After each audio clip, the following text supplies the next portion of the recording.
yang juga adalah Wakil Gubernur Provinsi Jawa Timur, pemimpin masa depan bangsa untuk Indonesia yang lebih baik.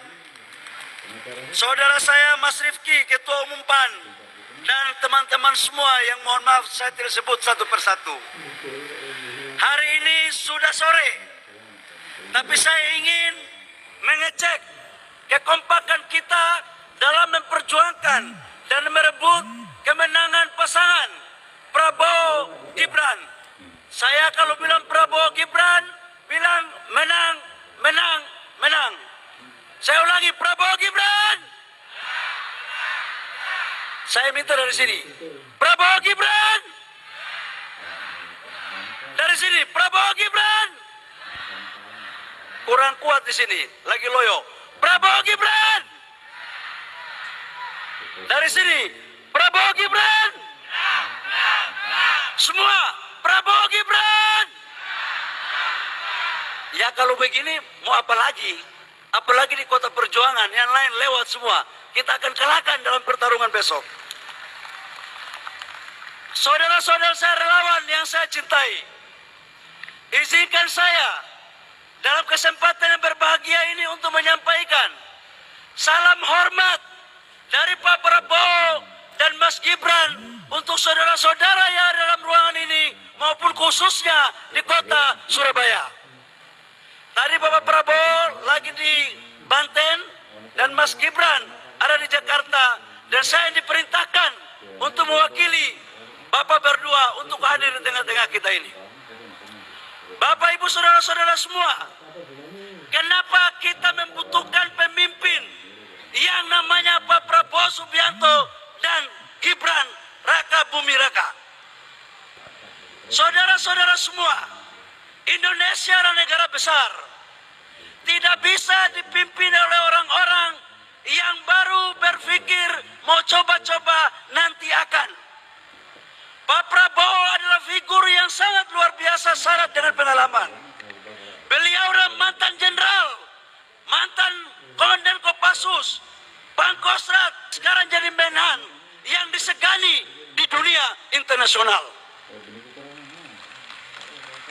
Mas Gibran adalah anak muda yang visioner, yang berangkat dari UMKM, yang sekarang menjadi wali kota sukses memimpin kota Solo. Dalam konteks itu, saudara-saudara sekalian, saya ingin menyampaikan dari kota Surabaya ini, ada dua hal penting. Pemimpin itu harus konsisten. Ada calon presiden yang belum memimpin, sudah mengatakan akan merubah kebijakan, bahkan akan mencabut undang-undang ibu kota negara Nusantara. Katanya menurut versi dia, ibu kota Nusantara yang ada di Kalimantan itu adalah bentuk bukan untuk mewujudkan pemerataan, tapi itu hanya untuk melahirkan ketidakadilan. Saya ingin menyampaikan kepada saudara-saudara, ini adalah pikiran sesat. Karena PKB adalah partai terdepan yang mendukung ibu kota Nusantara lewat pembuatan undang-undang itu. Dan harus diingat bahwa pembangunan ibu kota Nusantara adalah bentuk pemerataan pertumbuhan ekonomi. Jadi kalau ada calon presiden yang tidak setuju untuk kita rubah atau kita pindahkan ibu kota Nusantara, maka calon presiden tersebut tidak ingin Kalimantan maju, tidak ingin Sulawesi maju, dan tidak ingin kawasan timur maju. Dan ini adalah cara berpikir yang menyesatkan saudara-saudara sekalian. Yang kedua, saya ingin menyampaikan bahwa Jawa Timur, Surabaya adalah pintu gerbang pembangunan pengiriman logistik di kawasan timur. Jadi, menurut saya, cara berpikir ini adalah calon presiden yang belum mampu mengerti betul tentang geografis yang ada di negara kita. Saudara-saudara semua setuju? Setuju? Prabowo Gibran? Ada calon wakil presiden juga menyampaikan bahwa kita sudah nyaman tinggal di kota kok mau disuruh untuk pindah ke kampung atau di hutan-hutan. Ini artinya hanya cocok berpikir untuk memimpin Gubernur DKI Jakarta dan menjadi Wakil Gubernur DKI Jakarta, bukan untuk menjadi Presiden dan Wakil Presiden, saudara-saudara semua. Ini adalah cara berpikir yang kita harus rubah. Karena membangun Indonesia harus membangun Indonesia sentris dari Aceh sampai Papua. Kaitannya dengan itu, saudara-saudara semua, pembangunan ekonomi harus diwujudkan sebagai strategi dalam rangka pemerataan pertumbuhan dan peningkatan kesejahteraan. Saya setuju tadi Pak Emil menyampaikan 99% jumlah usaha kita itu adalah UMKM. Dan calon wakil presiden yang dari UMKM itu cuma Mas Gibran saja. Bagaimana mungkin kita mau suruh untuk membangun UMKM kalau wakil presidennya tidak berasal dari UMKM? Bapak Ibu setuju? Bapak Ibu setuju? Mas Gibran oke? Prabowo Gibran? Kurang kuat, Prabowo Gibran? Bapak Ibu semua, menyangkut hilirisasi, ada calon presiden juga timnya yang mengatakan bahwa tidak setuju dengan hilirisasi. Jawa Timur sekarang di Gresik sebagai salah satu pusat pertumbuhan hilirisasi industri tembaga salah satu besar di dunia, yaitu di Gresik.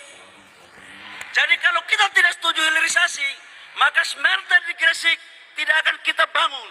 Tetapi Presiden Jokowi konsisten untuk tetap melakukan hilirisasi bisa dilaksanakan. Dan Prabowo Gibran konsisten melanjutkan hilirisasi tersebut. Bapak Ibu semua, saya juga menyampaikan, ada yang mengatakan bahwa zaman sekarang seperti zaman Orde Baru karena mendegradasi demokrasi. Ada yang mengatakan juga baru berkuasa sudah sewenang-wenang kepada rakyat. Bapak Ibu semua, saya ingin menyampaikan kalau di zaman Orde Baru partai itu cuma 3, Golkar, PDIP, dan P3. Tidak ada partai lain. Dan menteri yang banyak dulu itu cuma partai Golkar. Tapi di zaman reformasi, sejak 2014 sampai dengan 2023 sekarang, menteri terbanyak itu adalah menteri dari partai pendukung pemerintah. Di antaranya adalah PDIP, Golkar, Nasdem, PKB, dan P3. Jadi sebenarnya siapa yang Orde Baru itu?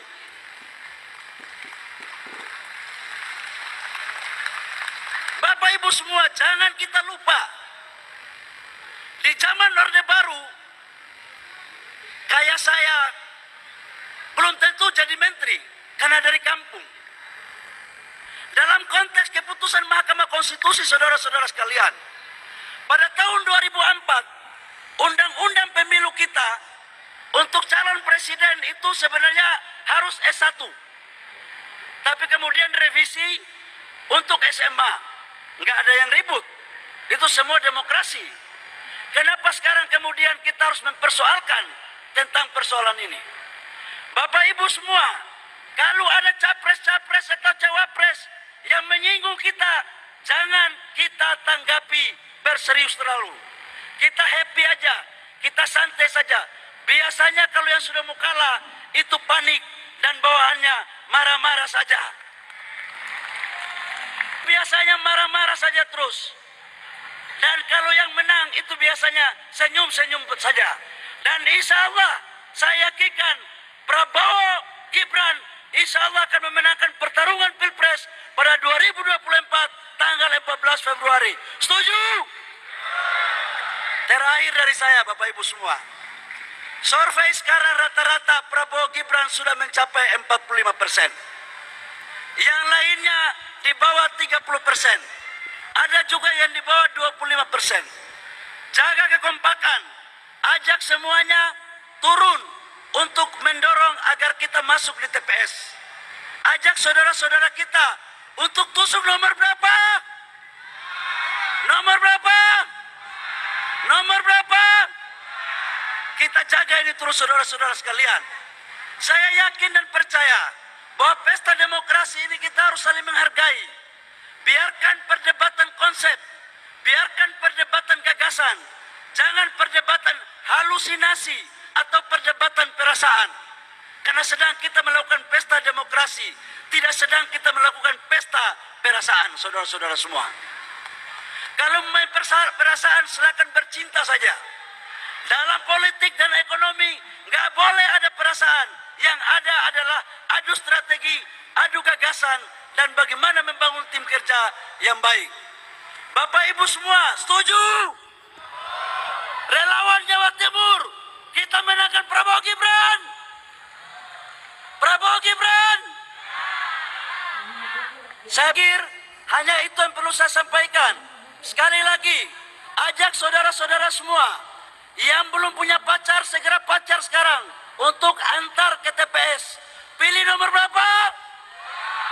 Yang keluarga-keluarga tetangga yang belum terdaftar, segera daftarkan dan ajak mereka untuk menusuk nomor berapa?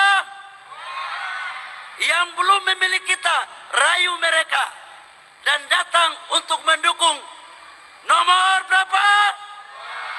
Prabowo Gibran. Saya pikir terima kasih.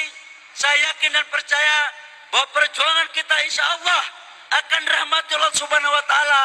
Dan tanggal 14 Februari, Prabowo Gibran insya Allah akan terpilih menjadi presiden dan wakil presiden Negara Kesatuan Republik Indonesia 2024-2029. Terima kasih.